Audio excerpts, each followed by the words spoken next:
Annuncio vobis gaudium magnum, habemus papam,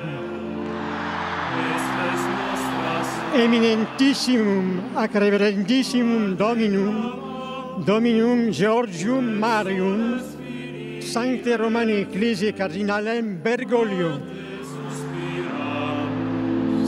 Gementes et flentes, in ac lacrimarum val. El final del pontificado de Benedicto XVI y el inicio del de Francisco es muy sorprendente y ciertamente será recordado por eso. Y la razón animó a Benedicto XVI a renunciar porque no se encontraba con fuerza, porque no se encontraba con el ánimo suficiente para abordar la ingente labor que tiene que abordar un papa. La gente lo asume con mucha generosidad, ¿no?, de espíritu, es decir, bueno, pues ha renunciado, qué humildad. Claro, es verdad que hacía siglos que no ocurría algo así. No había el más mínimo rumor en ningún lado, no lo había hablado con nadie, o si lo había hablado con alguien, lo había mantenido en completo secreto. Y yo creo que eso fue un rasgo de sabiduría por una parte, de humildad por otra, y una apuesta seria para que la Iglesia abordase un proceso de renovación en muchísimos aspectos. Dice, pues que no puedo dar más de mí, no puedo responder a las exigencias que el estado actual de la Iglesia presenta, y renuncia, y viene otro, y el otro hace lo que puede, ¿no? Pero no ha significado que haya dos papas. Si hay algo en lo que ha tenido mucho hincapié siempre Benedicto XVI es en, una vez renuncia al papado, quedar completamente fuera, digamos, de la órbita de las declaraciones públicas, de las tomas de posturas, de decisiones. Jamás interfirió en la labor de Francisco, él entendió que él era el Papa emérito y que ahora había un nuevo Papa. Dejando claro pues, que él ya era un sacerdote que vivía entregado a la oración, retirado del mundo, y que había otro Papa que era al que le correspondía llevar el peso del gobierno de la Iglesia. Yo creo que esto, en la conciencia de la Iglesia, como que ha sido una riqueza también. Y sabemos que Bergoglio visitaba mucho a Benedicto XVI y que le preguntaba muchísimas cosas. Ha servido para demostrar algo que siempre ocurre, que es que cuando un papa sucede a otro, se da una novedad en la continuidad, raramente se da una ruptura. Es muy difícil encontrar una contradicción en términos dogmáticos entre el Papa Francisco y el Papa Benedicto. Y han sido pues como dos padres y dos compañeros que, lejos de estar enfrentados, al revés, estaban totalmente unidos. Por un lado, Francisco consultó con Benedicto y, en segundo lugar, Benedicto confirmó. Imagínate qué significa tener ahí una persona que ha estado en tu lugar, y que está vivo y que está rezando por el trabajo que tú tienes que hacer. Y la llegada de Francisco pues también supuso un gran revulsivo en la Iglesia, porque era un hombre que venía con una visión desde como dice él, desde el fin del mundo, para dar una visión distinta a la Iglesia católica.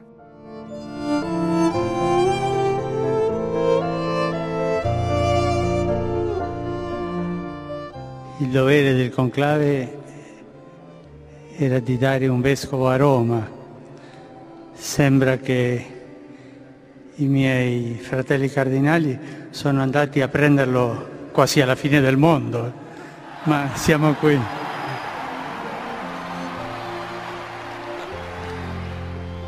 Era el arzobispo de Buenos Aires, que estaba pues de salida, porque ya se iba a jubilar, le quedaba muy poquito tiempo para jubilarse. Era cardenal y arzobispo de Buenos Aires, y un arzobispo acostumbrado a un contexto social y cultural muy diferente al que estamos acostumbrados en Europa. Por su trayectoria personal, adquiere un estilo que representa un modo de iglesia, una iglesia muy viva, especialmente en la segunda mitad del siglo XX en América Latina. Ha traído, pues de donde él nació, vivió y creció como sacerdote, como jesuita y después como arzobispo y como cardenal.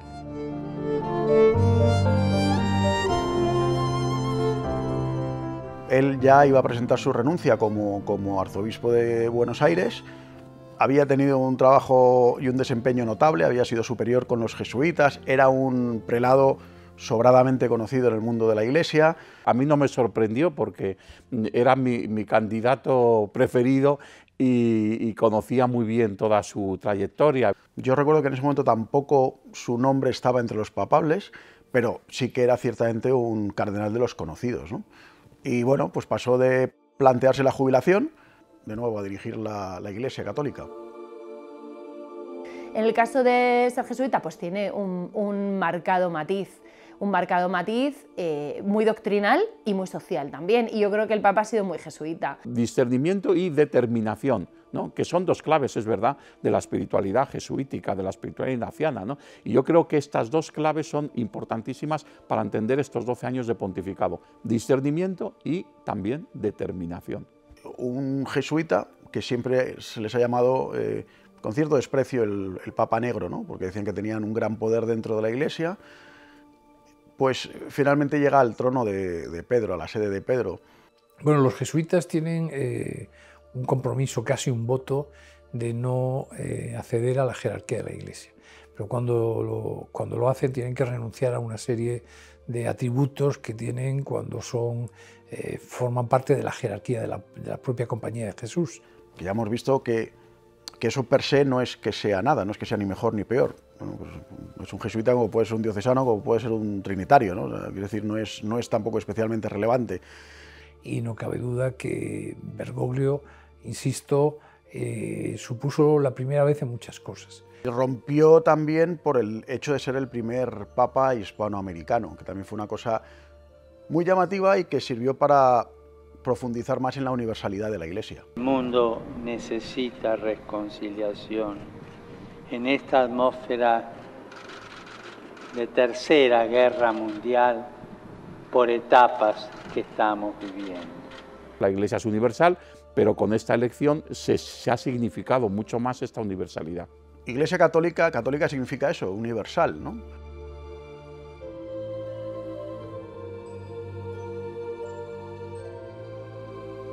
Francisco fue un hombre valiente, a veces no entendido por todos, pero no cabe duda que él desde el principio dijo que quería ir a las periferias, ¿no? Ha dado mucha importancia a las periferias, ha creado cardenales de lugares que habitualmente habríamos llamado remotos o incluso exóticos, ¿no? De hecho, el colegio cardenalicio que hay ahora es el colegio cardenalicio más variopinto de la historia, ha ido nombrando cardenales de lugares totalmente insospechados. De hecho, el cónclave va a ser peculiar. Muchos de estos cardenales ni siquiera aparecía su nombre en Google, ¿no? Que esto es muy interesante, es decir, ni siquiera estaban en el mundo de Internet. Pero, bueno, pues eso es la universalidad de la Iglesia, ¿no? Algunos quieren que sea una Iglesia casi exclusivamente europea o incluso casi exclusivamente italiana, pero es que eso no puede ser así. O sea, la Iglesia es universal.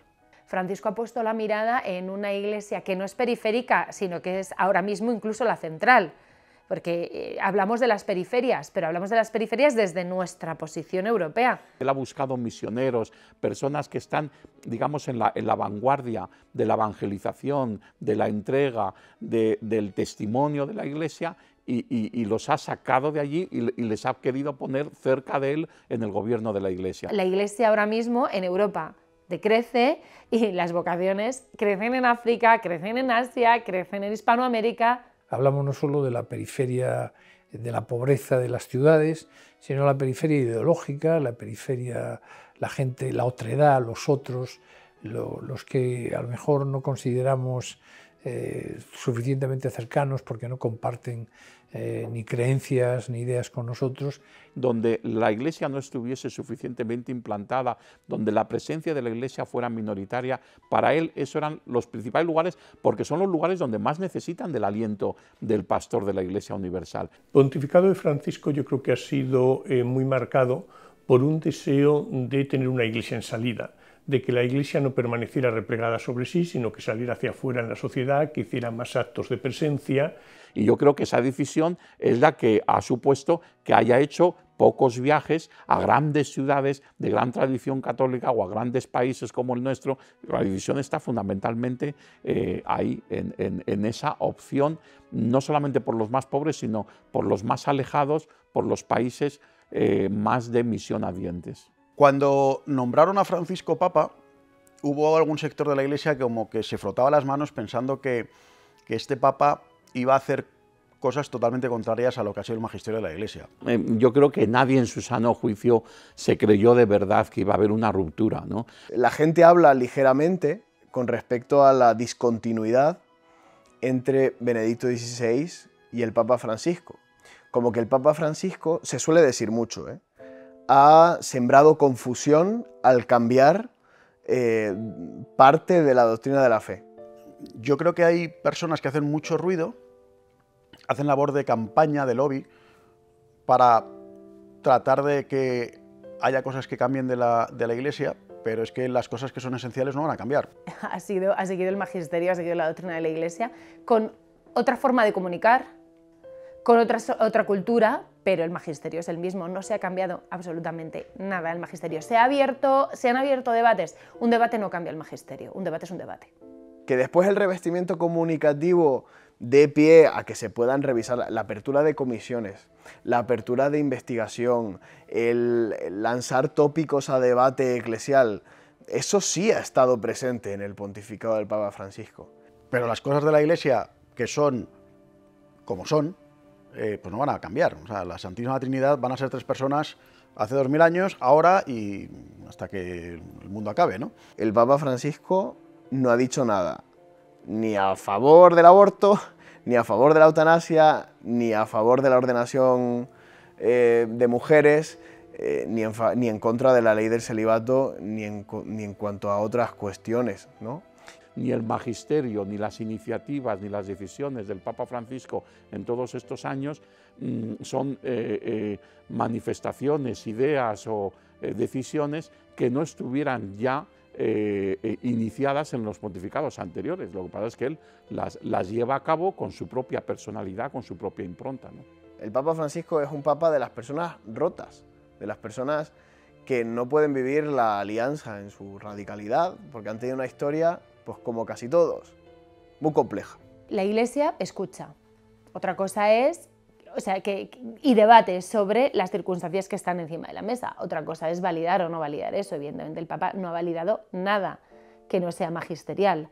Yo no creo que Francisco le fueran planteados más cuestiones de cambio de la Iglesia que en su día le pudieron haber planteado o a Benedicto XVI, a Juan Pablo II. Todas esas expectativas progresistas o de ruptura que hay en la Iglesia no se pueden sentir satisfechas con el pontificado del Papa Francisco. O sea, tienen serios motivos para sentirse frustrados. Y han pasado los años y han visto que la doctrina de la Iglesia pues no ha cambiado, pero no porque este Papa quiera o no quiera, es que no se puede cambiar. Cuando el Papa Francisco se pronuncia sobre el aborto, por ejemplo, lo hace con una severidad impropia incluso de pontífices anteriores.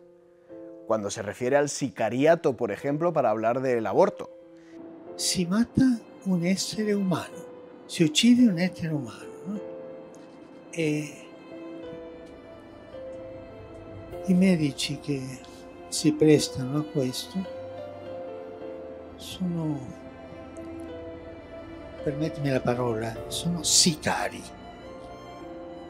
Sono dei sicari. Entonces hay algunos que están como, ahora al final de este papado, pues están como rabiosos de que este Papa, en el que habían puesto tantas esperanzas de que iba a cambiar y tal, pues no ha cambiado lo esencial, pues es que no va a cambiar ni con este Papa ni con los 50 siguientes. No creo que Francisco haya sido un Papa que haya tenido que asumir más cuestiones de cambio, de transformación de la Iglesia que otros papas. O sea, es cierto que es un Papa muy social, que es un Papa muy del pueblo, que es un Papa muy dispuesto a escuchar y a acompañar. Francisco no es el Papa que ha escrito las encíclicas más sociales, ni el único, ¿no? Podemos retrotraernos a Pablo VI, que fue el que puso la doctrina social de la Iglesia encima, ¿no?, de la mesa del magisterio y de las instrucciones papales. No hay ningún tema en el que él diga alguna cosa absolutamente novedosa, como sí que lo pudo haber en el pasado, porque evidentemente cuando León XIII empieza a hablar de la dignidad del trabajo humano y pues eso fue una novedad en aquel momento, porque De eso no se había hablado antes de la Revolución Industrial. Lo único que ocurre es que hoy la velocidad de las comunicaciones, de la información, nos ha hecho más accesible a la Iglesia de base y a los ciudadanos y a la opinión pública cuestiones que a lo mejor en otras ocasiones quedaban más reducidas al ámbito del Vaticano y que acababan estudiando los vaticanistas y que se escribían y se informaba casi para minorías. Un papa más teológico, como era Benedicto XVI, va a tener la virtud de abstraerse un poquito más, de objetivar un poquito más, para construir teorías teológicas sólidas, rigurosas, ¿vale?, infranqueables, pero que luego exigen de una traducción pastoral. Y esas teorías teológicas severas luego tienen mucho fruto también. Sabemos que cuando la sola utilidad y el pragmatismo inmediato se erigen como criterio principal, las pérdidas pueden ser dramáticas, desde los abusos de una ciencia sin límites, más allá de ella misma, hasta el totalitarismo político que se aviva fácilmente cuando se elimina toda referencia superior al mero cálculo del poder. No quiero decir que el Papa Benedicto esté más alejado de la gente, no digo eso, sino digo que tiene una virtud más teológica que ayudó en su momento y que hizo unos avances eclesiales tremendos el Papa Benedicto. Juan Pablo II era un papa conservador en lo teológico y en la moral, sin embargo muy avanzado en lo social. Yo creo que Francisco en lo social seguía también esa postura de Juan Pablo II. Pater noster, quies in celis, sanctificetur nomen tuum, adveniat regnum tuum. Ha acogido los grandes temas que tenemos ahora sobre la mesa y ha actualizado pues, la presencia de la Iglesia y el debate de la Iglesia hacia adentro y hacia afuera en estos grandes temas. Todos recordamos, por ejemplo, a Juan Pablo II reuniéndose con líderes de distintas religiones. El Papa Francisco también ha querido hacer eso. Y al final es que la Iglesia tiene que trabajar, ¿no?, en ese ecumenismo. Sin perder la propia esencia, o sea, no se trata de una negociación de, bueno, venga, yo cedo esto y, no, pues, bueno, venga, vale, pues en vez de 7 sacramentos yo admito que sean 5, pero tú a la vez admites, no, o sea, quiero decir, evidentemente no se trata de relajar la doctrina, porque la doctrina no la puedes relajar, no es algo que sea discutible, pero a la vez sí se pueden superar malentendidos históricos, ¿no? La Iglesia siempre trata de ser un elemento de estabilidad dentro de la sociedad. En la Edad Media, que había grandes pestes, grandes pandemias, lo que se hacía es que se rezaba más que ahora, se levantaban más catedrales y se dirigían y se confiaba más en Dios. El COVID lo único que ha venido es a ponernos en evidencia la fragilidad del ser humano. Digamos que el Papa representó al centro de la cristiandad rezando y ofreciendo su día a día, su oración, su imagen, su silencio por las personas que sufrían. Se trataba de ir a lo esencial. Lo esencial de la vida cristiana no es poder ir a misa todos los domingos ni poder comulgar, lo esencial de la vida cristiana no es poder hacer grandes manifestaciones públicas, lo esencial de la vida cristiana es la conversión, ¿no? Es dejarse tocar por el Señor. El impacto estético del Papa Francisco avanzando en solitario, ¿no? Creo que era, si no me equivoco, una tarde de luna pero lluviosa y él avanzando solo, ¿no?, medio cojeando por el centro de la plaza de San Pedro hacia la puerta de la Basílica de San Pedro.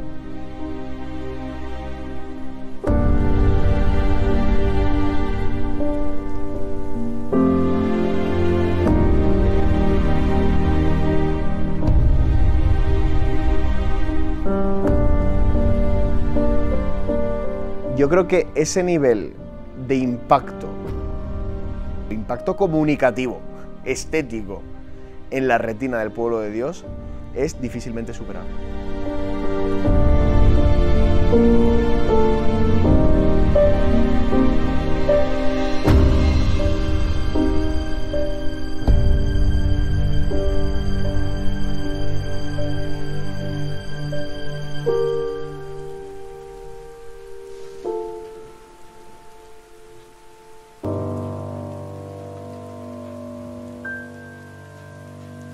nos va a quedar a todos ahí clavado en el corazón, porque realmente un papa que sufre con su iglesia. Esa imagen describe muy bien el pontificado del Papa Francisco. Los sufrimientos del papa han sido los sufrimientos de los miembros más sufrientes del pueblo de Dios.